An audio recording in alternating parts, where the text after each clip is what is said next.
Some of you who live in Florida might already have a passing familiarity with this story, but for those who have no idea, allow me to explain. Before we get into it, please understand, and I cannot stress this enough, that everything I'm about to tell you is alleged. Meet Jemiah Thomas.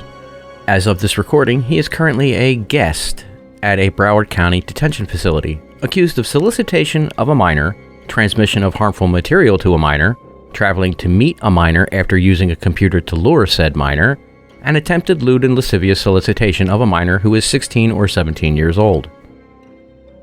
While all of that is extremely disturbing, what's doubly disturbing is that Thomas was a Broward County Sheriff's deputy when all of these alleged crimes occurred. Back in September, Thomas responded to a domestic violence call in Pompano Beach, where he met the 17-year-old female in question. Whether or not the young woman was involved in the incident prompting the initial call to the police is unclear, but upon meeting the female, Thomas gave her his personal cell phone number, after which the two began texting with each other.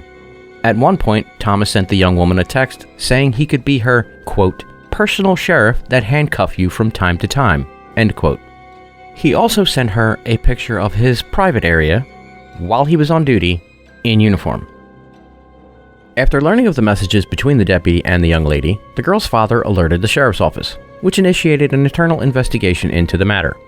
Shortly thereafter, the Public Corruption Unit and the Internet Crimes Against Children Task Force also began an investigation, in which detectives posed as the teenage victim for 9 days, culminating in the renting of a hotel room by Thomas. After messaging that he had arrived at the hotel and was eagerly awaiting her, the meetup was canceled by the detectives and Thomas was arrested this past Tuesday. Broward County Sheriff Gregory Toney announced the arrest in a press conference, saying, quote, the arrest of Deputy Jemiah Thomas on these charges is deeply disturbing. One of the most important obligations that law enforcement officers have is to protect our greatest resource, our kids. If these allegations are true, Deputy Thomas broke that trust, end quote. Sheriff Toney also called the entire incident one of the most grotesque and deliberate attempts to abuse a minor in the community. Now, I realize I don't often advertise this fact about myself, but I wholeheartedly support police officers. Good police officers.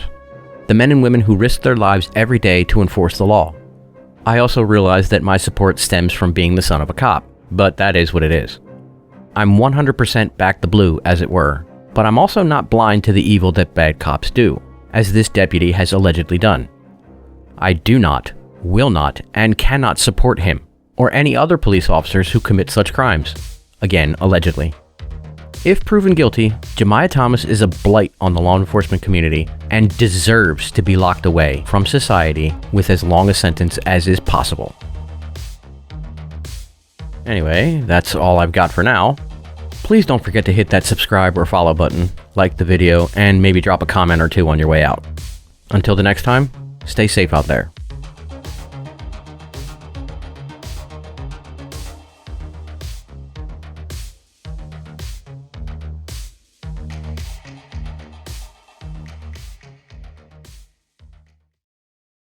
I'm sorry for not putting out more content after saying I was back, but I haven't had much time to record anything.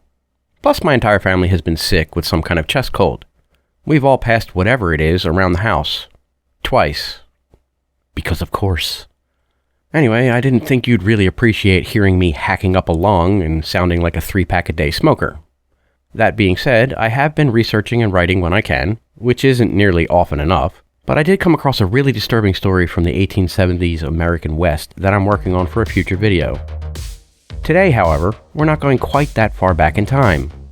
We're just going back to March of 2009, and trust me, it'll be worth it. In March of 2009, John Comparetto, a retired police chief from New York, entered a bathroom in a Harrisburg, Pennsylvania area Holiday Inn to use the facilities. As he walked in, he noticed a man washing his hands at the sink.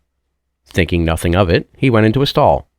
After finishing, Comparetto exited the stall only to be greeted with the barrel of a .40 caliber handgun, held by the man he'd seen just 3 minutes prior.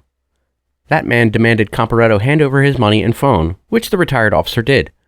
Before leaving the restroom, the man also warned Comparetto he would be shot if he was followed.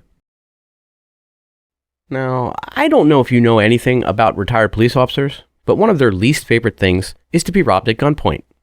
Also on their list of least favorite things is going anywhere unarmed, and Comparetto was not unarmed. Pulling his firearm from an ankle holster, he went after the armed offender. 19-year-old Jerome Blanchett, the offender, tried to make a quick getaway, but failed, both miserably and spectacularly. He was caught trying to get into a taxi in front of the hotel by almost a dozen police officers, who were attending a convention at the Holiday Inn, where there were signs announcing the convention all over the hotel that Blanchett had to see. And no, I am not making that up. Blanchett was charged with robbery, reckless endangerment, carrying a firearm without a license, illegal possession of a firearm, making terroristic threats, and simple assault. Those charges are bad enough, with pretty hefty sentences if convicted, but probably manageable for a 19-year-old who still had the majority of his life ahead of him. Unfortunately for Blanchett, however, he committed this robbery while out on bail for 3 other robberies. Upon his convictions for all 4 robberies, he received a sentence of 52 to 104 years in prison, with the judge saying the crimes were brutal and senseless, and he would personally oppose any attempts at an early parole for Blanchett. Jerome Blanchett is currently a guest at the Houtsdale State Correctional Institution in Clearfield County, Pennsylvania. You know you've made it to the top spot in the chosen few when the judge says he'll personally oppose your parole.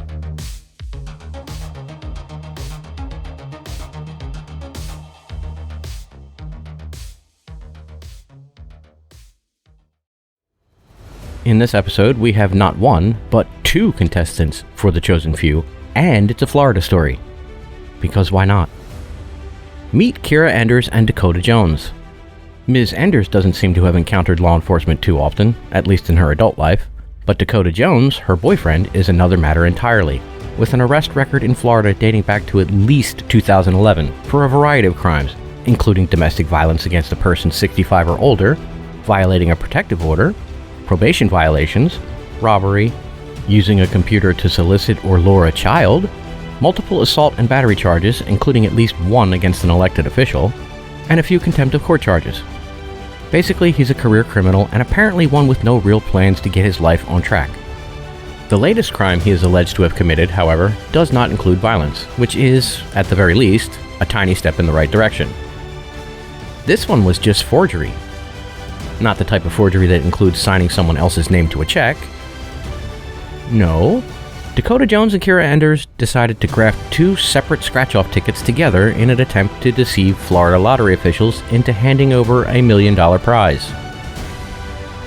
Apparently, neither of these 2 smooth brains realized that the 2 tickets they used for this scheme had different and plainly visible serial numbers. I mean, if I was to attempt to fool lottery officials, I sure wouldn't go for such a large amount, which is absolutely guaranteed to bring a higher level of scrutiny. Having worked with scratch-off tickets in my younger years, one of the first things you learn is to ensure the serial numbers match, especially when it concerns larger prizes. Florida, I have to ask, what is in the water down there that makes people go all smooth brain like this? Seriously, people really want to know. Anyway, that's all I've got for this one, so until the next time, stay safe out there. So I came across this little gem a few days ago, and I instantly realized it deserved a spot among the chosen few. It's a Florida woman story, because of course it is. And it sounds like a joke, but it is 100% true. This woman has a string of arrests in Florida dating back to at least 2018. Given what most of them are for, or adjacent to, I'm pretty sure these are only her Florida arrests, but I can't really say that for certain. I first learned about her from an old TV news report, in which the anchor detailed how this woman was arrested in 2019, along with a friend, for possession of some unlicensed pharmaceuticals of the crystalline variety. It wasn't her first arrest, nor her last, the last coming in mid-January of 2023, or at least that's what I could find. Perhaps her parents were prescient, or they just didn't like her, I don't know. But what I find hilariously ironic about this woman's particular bad habit is what it shares with her. Her name is crystal methin, and I am not making that up. Well, here's just a quick update about me trying to navigate this multiple sclerosis thing. I had my initial appointment with a neurologist. She said it's most likely secondary progressive MS, or SPMS, which is, from what I understand, one of the worst forms, if not the worst, of MS. Generally speaking, SPMS is the kind of MS where things just get worse over time, with no recovery or even partial recovery from symptoms. Things can be done to slow the progression of it, but basically, once a symptom presents itself, it's there to stay. So, I've either had MS for years and never presented any symptoms at all, or I skipped right to one of the worst forms of the disease. And since I'm one of the few Irish people you'll ever meet with consistently bad luck, it wouldn't surprise me at all if it was the latter. All that said, I've not yet entered the treatment phase of my MS journey, so I'm not sure when I'll be back to making full-time content, but I do hope to make videos when and if I can. I just saw this one and I knew I had to tell you all about it. Anyway, that's all I got for right now, so until the next time, stay safe out there.